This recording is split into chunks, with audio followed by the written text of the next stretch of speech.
নমস্কার, শিব ও শক্তি অ্যাস্ট্রো চ্যানেলে সকলকে স্বাগত জানাই। আশা করি সকলে আপনারা ভালো আছেন, ভালো থাকুন, সুস্থ থাকুন। আগামী 18ই সেপ্টেম্বর তারিখে শুক্রদেব গোচর করবেন মূলত তুলা রাশিতে, এবং যেখানে কিন্তু তিনি স্বক্ষেত্রস্থ হবেন, যার ফলে কিন্তু রাশিচক্রের প্রতিটা রাশি, মূলত মেষ থেকে মীন, প্রতিটা রাশি কিন্তু কম বেশি এফেক্টেড হতে চলেছেন। আজকের ভিডিওর মূল আলোচনার বিষয় হচ্ছে মিথুন রাশি এবং লগ্নের জাতক জাতিকাদের ওপরে শুক্রদেবের এই গোচর মূলত কিভাবে প্রভাব ফেলতে চলেছে সেই নিয়েই বিস্তারিত আলোচনা করব। সঙ্গে থাকছে নাক্ষত্রিক বিশ্লেষণ এবং সেই সঙ্গে প্রতিকার। অবশ্যই আপনারা ভিডিওটিকে শেষ পর্যন্ত দেখতে থাকুন। বর্তমানে মিথুন রাশি এবং লগ্নের নবম স্থানে অবস্থান করছেন শনিদেব, যার ফলে কিন্তু যাদের জন্মছকে শনিদেব নিচস্থ আছেন বা শত্রু গৃহগত আছেন, এদের ক্ষেত্রে কিন্তু ভাগ্যের উত্থান পতন সেটা কিন্তু লক্ষ্য করা যাচ্ছে। সেই সঙ্গে যে কোনো কাজ হঠাৎ করে ডিলে হয়ে যাওয়া বা মূলত কর্মপ্রাপ্তির ক্ষেত্রে একটা বাধা, সেইটাও কিন্তু আমরা লক্ষ্য করছি। সেই সঙ্গে যে কাজ হয়তো আজকে হওয়ার কথা ছিল, সেই কাজ মূলত কোনো না কোনো কারণে আটকে যাচ্ছে। নবম স্থানে অবস্থান করে শনিদেবের মূলত তৃতীয় দৃষ্টি পড়ছে আপনাদেরই একাদশ স্থানে, যার ফলে কিন্তু আর্থিক দিক থেকে যথেষ্ট প্রেসারে রয়েছেন মিথুন রাশি এবং লগ্নের জাতক জাতিকারা। সেই সঙ্গে সাকসেস রেট সেইটাও কিন্তু হ্রাস পেয়েছে। সেই সঙ্গে আমরা দেখব যে বিবাহের ক্ষেত্রে ডিলে হয়ে যাওয়া। দেখুন, সপ্তম স্থান এবং সেই সঙ্গে একাদশ স্থান দুটোই কিন্তু বিবাহের ক্ষেত্রে ভীষণ ভীষণ জরুরি। সেই দিক থেকে আমরা বলবো যে বিবাহের ক্ষেত্রে বিলম্ব হওয়া সেইটাও কিন্তু লক্ষ্য করা যাচ্ছে। বর্তমানে 18ই সেপ্টেম্বর তারিখে শুক্রদেব গোচর করবেন মূলত তুলা রাশিতে, এবং সেখানে কিন্তু শুক্রদেব স্বক্ষেত্রস্থ হবেন। এই যে পঞ্চম স্থানের অধিপতি পঞ্চম স্থানে গোচর করছেন এবং সেই সঙ্গে সমসপ্তম দৃষ্টি দিচ্ছেন আপনাদেরই একাদশ ঘরের ওপরে, যার ফলে কিন্তু শনিদেবের দৃষ্টির যে প্রভাব সেইটা কিন্তু কিছুটা হলেও হ্রাস এই সময়ে অবশ্যই পাবে। সেই সঙ্গে সাফল্য সেইটা কিন্তু এই সময়ে লক্ষ্য করা যাবে। অনেকটা বেশি ইমোশনাল হয়ে পড়তে পারেন মিথুন রাশি এবং লগ্নের জাতক জাতিকারা। সেই সঙ্গে বলবো যে মূলত প্রেমের ক্ষেত্রে যাদের একটা ভুল বোঝাবুঝি ছিল বা ডিস্টেন্স সৃষ্টি হচ্ছিল, এদের ক্ষেত্রে কিন্তু বন্ডিং এই সময়ে বৃদ্ধি পাবে। স্বামী স্ত্রীর মধ্যে যাদের মূলত ঝামেলা চলছিল, যে ঝামেলা মূলত আইন পর্যন্ত পৌঁছেছিল, সেই জায়গা কিন্তু আলোচনার মাধ্যমে মিটবে। সবচেয়ে বড় কথা হলো এই সময়ে মূলত ফটকা কিছু অর্থের প্রাপ্তি সেইটাও কিন্তু আমরা লক্ষ্য করব। সেই সঙ্গে বিদেশ যাওয়ার যোগ যারা চাইছেন, এদের ক্ষেত্রে কিন্তু যথেষ্টই শুভ। বড় কোনো কোম্পানিতে অ্যাপ্লাই করেছেন, ব্যর্থ হচ্ছেন, এবার কিন্তু বলবো অবশ্যই সেই জায়গাটা যথেষ্ট শুভ হলো। সেই সঙ্গে বলবো যে কর্মক্ষেত্রে একটা গুরুত্ব বৃদ্ধি সেইটাও কিন্তু এই সময়ে লক্ষ্য করা যাবে। জীবনে নতুন প্রেমের আগমন সেইটাও কিন্তু এই সময়ে লক্ষণীয়। তবে একটা কথা আমাদের মাথায় রাখতে হবে, সেটা হচ্ছে 16 তারিখে রবির গোচর হচ্ছে মূলত আপনাদেরই মূলত 4th হাউসে, যেখানে কিন্তু আগে থেকেই অবস্থান করছেন কেতুদেব, যার ফলে রবি কেতুর এই যে একটা জুতি, যার ফলে কিন্তু স্থায়ী সম্পদ বা গৃহ ইত্যাদি নিয়ে কোনো একটা ঝামেলায় পড়তে পারেন মিথুন রাশি এবং লগ্নের জাতক জাতিকারা। সেই সঙ্গে মায়ের শরীর নিয়ে একটু দুশ্চিন্তা সেটা কিন্তু বৃদ্ধি পেতে চলেছে। সুতরাং অবশ্যই বলবো, বাড়ির কাছে যদি কোনো দক্ষিণাকালী মায়ের মন্দির থাকে, কিছুটা সময় আপনারা সেখানে দিন। ধ্যান মন্ত্র অবশ্যই আপনারা পাঠ করুন অথবা মোবাইলে চালিয়ে শুনুন, দুর্দান্ত রেজাল্ট আপনারা পাবেনই পাবেন। যাই হোক, শুরু করছি বিস্তারিত আলোচনা। শুরুতেই সকলকে অনুরোধ করব অবশ্যই আপনারা চ্যানেলটিকে সাবস্ক্রাইব করে নেবেন। দেখুন, গ্রহের গোচর সেটা স্বল্প সময়ের জন্যই হোক বা দীর্ঘ সময়ের জন্যই হোক, গ্রহের গোচরের একটা ইম্প্যাক্ট কিন্তু আমাদের জীবনে ভীষণভাবে পড়ে। যে কোনো সিদ্ধান্ত নেওয়ার পূর্বে কিন্তু অবশ্যই গ্রহের গোচর দেখে নিন যে গ্রহ আপনার সিদ্ধান্তের জন্য মূলত এই সময়ে সুইটেবল কি না, না হলে কিন্তু সমস্যা একটার পর একটা আসবেই। সুতরাং অবশ্যই আপনারা গ্রহের গোচরগুলো দেখতে থাকুন। অবশ্যই আপনারা চ্যানেলটিকে সাবস্ক্রাইব করে নেবেন যাতে গ্রহের গোচরের সঙ্গে সঙ্গে প্রতিটা ভিডিওর নোটিফিকেশান আপনাদের কাছে সহজে পৌঁছে যায়। যাই হোক, শুরু করছি মূল আলোচনা। মিথুন রাশির জাতক জাতিকাদের নবমে শনিদেবের অবস্থান, যার ফলে কিন্তু কিছুটা ভাগ্য বিড়ম্বনার শিকার বিগত 2 বছর ধরে আমরা লক্ষ্য করেছি।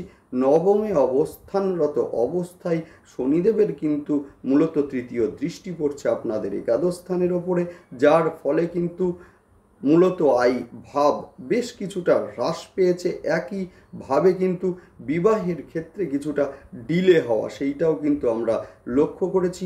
জন্মছকে যাদের শনিদেব নিচস্থ বা শত্রু গৃহগত আছেন, এদের ক্ষেত্রে সাকসেস রেট সেইটাও কিন্তু কিছুটা হ্রাস পেয়েছে। একইভাবে কিন্তু কর্মপ্রাপ্তির ক্ষেত্রে বারংবার বাধার সম্মুখীন হচ্ছেন মিথুন রাশি এবং লগ্নের জাতক জাতিকারা। এবারে আমরা দেখব যে 18ই সেপ্টেম্বর তারিখে শুক্রদেবের গোচর হচ্ছে, যার ফলে কিন্তু মিথুন রাশি এবং লগ্নের জাতক জাতিকাদের যথেষ্ট ইমোশনাল হয়ে পড়তে লক্ষ্য করা যাবে এই সময়ে কিন্তু শিক্ষার্থীদের ক্ষেত্রে সাকসেস রেট যথেষ্ট বাড়বে। যারা ভালো কোনো ইনস্টিটিউশনে শিক্ষার জন্য ভর্তি হতে চাইছিলেন, এদের ক্ষেত্রে কিন্তু ভীষণ ভালো। সেই সঙ্গে শিক্ষার জন্যে যারা বিদেশে যেতে চাইছেন, এদের ক্ষেত্রেও কিন্তু সময়টি যথেষ্ট শুভ। নতুন প্রেমের আগমন সেইটাও কিন্তু এই সময়ে লক্ষ্য করা যাবে, অর্থাৎ নতুন সম্পর্কে জড়াতে চলেছেন এই সময়ে মিথুন রাশি এবং লগ্নের জাতক জাতিকারা। সেই সঙ্গে বলবো যে প্রেমের আগমন এই সময়ে হবে। যাদের প্রেমের ক্ষেত্রে ভুল বোঝাবুঝি সৃষ্টি হচ্ছিল এদের ক্ষেত্রে, বা ডিস্টেন্স সৃষ্টি হচ্ছিল এদের ক্ষেত্রে, দেখব যে আলোচনার মাধ্যমে সেই ঝামেলা মিটবে। সেই সঙ্গে পুনরায় সম্পর্ক তৈরি হতে চলেছে। বিবাহিত জীবনে যাদের স্বামী স্ত্রীর মধ্যে সমস্যা চলছিল, যে সমস্যা মূলত আইন পর্যন্ত পৌঁছেছিল, এবারে দেখব আলোচনার মাধ্যমে একটা স্থায়ী সমস্যার সমাধান। সেই সঙ্গে স্বামী এবং স্ত্রীর মধ্যে বন্ডিং বেশ কিছুটা বৃদ্ধি পাবে এই সময়ে। মূলত কন্যা সন্তান যাদের অসুস্থ ছিলেন, এদের ক্ষেত্রে দেখব এবার কিন্তু তাদের সুস্থ হয়ে ওঠার পালা। সেই সঙ্গে গর্ভস্থ সন্তান যাদের রয়েছে, এদের ক্ষেত্রেও কিন্তু এই সময়ে যথেষ্ট শুভ। এই সময়ে ফাটকা কিছু অর্থের আগমন সেইটা কিন্তু মিথুন রাশি এবং লগ্নের জাতক জাতিকাদের ক্ষেত্রে অবশ্যই আছে। যাদের জন্মছকে শুক্রদেব ভালো অবস্থায় আছে বা শুভ অবস্থায় আছে, এদের ক্ষেত্রে কিন্তু যথেষ্টই ভালো। বিদেশে যারা আছেন, এদের ক্ষেত্রে কিন্তু এই সময়ে আয় বৃদ্ধি পাবে। এই সময়ে যাদের কন্যা সন্তান বিবাহ যোগ্যা, এদের ক্ষেত্রে ভালো সম্বন্ধ আসতেও কিন্তু এই সময় আমরা লক্ষ্য করব। যদিও 16 তারিখে রবির গোচর আপনাদের মূলত চতুর্থ স্থানে, অর্থাৎ কিনা তৃতীয় স্থানের অধিপতি চতুর্থ স্থানে, সেও কিনা আবার হচ্ছে কেতুদেবের সঙ্গে যুক্ত বা জুতি তৈরি করে অবস্থান করবেন, যার ফলে কিন্তু গৃহ বা স্থায়ী সম্পদ নিয়ে একটা ঝামেলার সৃষ্টি, বা যাদের ঝামেলা চলছিল সেই ঝামেলা কিন্তু বৃদ্ধি পাওয়ার একটা সম্ভাবনা রয়েছে। সেই সঙ্গে গুপ্ত শত্রুতার শিকার, মায়ের শরীর নিয়ে একটা দুশ্চিন্তা, যেটা কিন্তু আপনাদের মানসিক অশান্তির অন্যতম কারণ হয়ে দাঁড়াতে পারে। সুতরাং এই ক্ষেত্রে বলবো, বাড়ির আশেপাশে যদি মা দক্ষিণাকালীর মন্দির থাকে, কিছুটা সময় আপনারা সেখানে দিন। এবং সেই সঙ্গে বলবো যে মা দক্ষিণাকালীর ধ্যান মন্ত্র আপনারা পাঠ করুন অথবা মোবাইলে শুনুন, খুব ভালো রেজাল্ট আপনারা অবশ্যই পাবেন। বিশেষ করে মূলত কেতুদেব সংক্রান্ত শুভ রেজাল্ট আপনারা যথেষ্টই পাবেন। নেক্সট আলোচনা করব নাক্ষত্রিক বিশ্লেষণ নিয়ে। শুরুতেই বলবো মৃগশীর্ষা নক্ষত্রের জাতক জাতিকাদের ক্ষেত্রে অর্থের আগমন এই সময়ে হবে। বিবাহের ক্ষেত্রে যথেষ্ট শুভ। নতুন প্রেমের আগমন এই সময়ে জীবনে কিন্তু লক্ষ্য করা যাবে। হঠাৎ করেই রেগে যেতে পারেন মৃগশীর্ষা নক্ষত্রের জাতক জাতিকারা, বা ধৈর্য হারানোর একটা সম্ভাবনা সেইটা কিন্তু এই সময়ে রয়েছে। নেক্সট আলোচনা করব আদ্রা নক্ষত্রের জাতক জাতিকাদের ক্ষেত্রে নতুন কর্মের প্রাপ্তি বা কর্মস্থলে অল্প বিস্তর ঝামেলায় জড়িয়ে পড়তে পারেন আদ্রা নক্ষত্রের জাতক জাতিকারা। পুরাতন রোগ আবার নতুন করে ফিরে আসতে পারে এই সময়। নেক্সট আলোচনা করব পুনর্বসু নক্ষত্রের জাতক জাতিকাদের ব্যয় বৃদ্ধি পাবে। কর্মের কারণে যারা বিদেশে যেতে চাইছেন এদের ক্ষেত্রে যথেষ্ট শুভ। বিবাহ ফাইনাল হতে পারে এই সময়ে। কর্মে প্রমোশন এই সময়ে কিন্তু লক্ষ্য করা যাবে। নেক্সট আলোচনা করব সেটা হচ্ছে প্রতিকার নিয়ে। যাদের জন্ম ছকে শুক্রদেব নিচস্থ বা শত্রু গৃহগত আছেন এদের ক্ষেত্রে বলবো বাড়ির দক্ষিণ পূর্ব দিককে পরিষ্কার রাখুন। সেই সঙ্গে মা লক্ষ্মীর কোনো ছবি বা যদি প্রতিকৃতি থাকে সেই ক্ষেত্রে বলবো যে অন্তত মা লক্ষ্মীর সামনে আপনারা মূলত কিছুক্ষণ বসুন এবং সেই সঙ্গে শ্রীম এই বীজ মন্ত্রটা অন্তত 21 বার জপ করুন। দুর্দান্ত রেজাল্ট আপনারা পাবেন। 6মুখী রুদ্রাক্ষ শোধন করে ধারণ করুন, খুব ভালো রেজাল্ট আপনারা অবশ্যই পাবেন। সেই সঙ্গে বলবো যে ছেঁড়া বা নোংরা পোশাক এই সময়ে বর্জন করুন।